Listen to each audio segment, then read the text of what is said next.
Bonjour à toutes et à tous et merci de votre fidélité. Jésus passa sur l'autre côté de la mer de Galilée. Jésus est toujours prêt à passer sur l'autre rive pour venir à la rencontre de tous.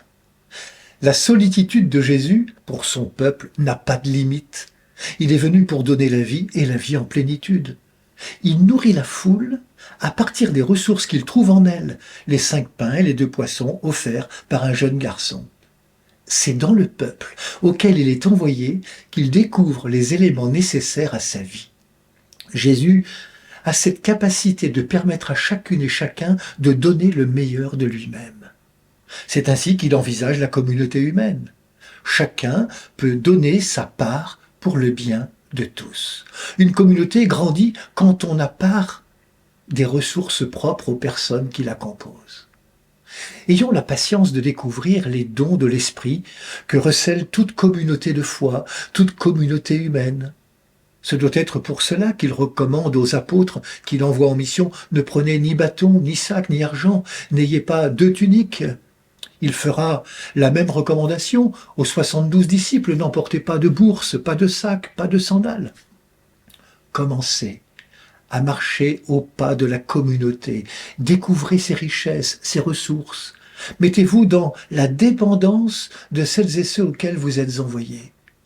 Arrivez pour apprendre et recevoir. Apprenez à vous donner vous-même. La famille des chrétiens, le peuple des baptisés que nous sommes ensemble, a ses propres ressources qu'il nous faut sans cesse découvrir. Ces ressources sont des signes de la prévenance de Dieu pour son peuple et la nourriture dont il a besoin. On les appelle sacrements. L'Eucharistie, par exemple, c'est l'invitation à reconnaître Dieu présent, pas seulement à la messe, mais dans nos faims et nos soifs. Pas seulement nos faims et nos soifs de pain et d'eau, mais aussi de justice et de paix.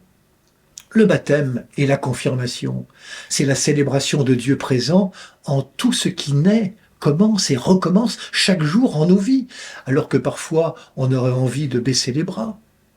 Le mariage, c'est Dieu qui se manifeste dans tout amour entre 2 êtres. La réconciliation, c'est Dieu qui nous rejoint là où ça se dispute en nous et entre nous. Une invitation au pardon pour s'accorder. Le sacrement des malades, c'est Dieu présent là où ça fait mal en nous, là où ça souffre en nous, là où ça meurt en nous aussi parfois.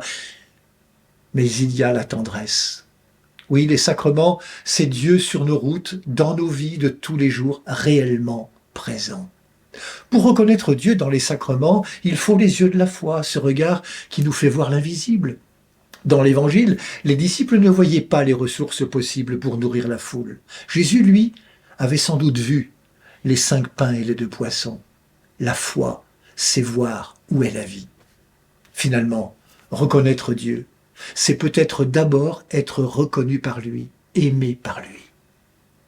Bonne journée à toutes et à tous, prenez bien soin de vous et des autres.